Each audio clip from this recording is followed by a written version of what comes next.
The best part about working for First Bus so far is probably the team. The way they pass down knowledge, the way they teach us, they do it in an easy way for you to understand, and it's really a friendly area as well. The people I work with are very friendly, they've been very welcoming to me.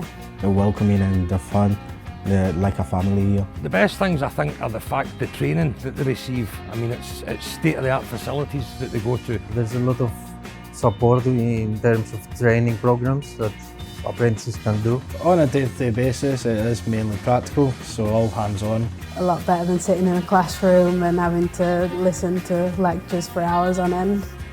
Here at First Bus, I believe there's a lot of opportunities to progress on your career. And apprentices are the future of this business, especially with all the electrification and new vehicles and future technologies. I see the mechanics, the way they work, they also just started when I started.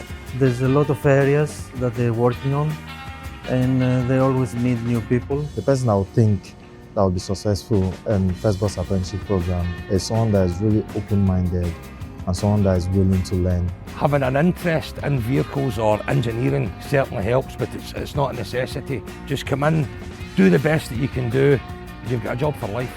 If I was to describe First Bus in 3 words, I would say Supportive, Friendly, Professional, fast-paced, Welcoming and diverse.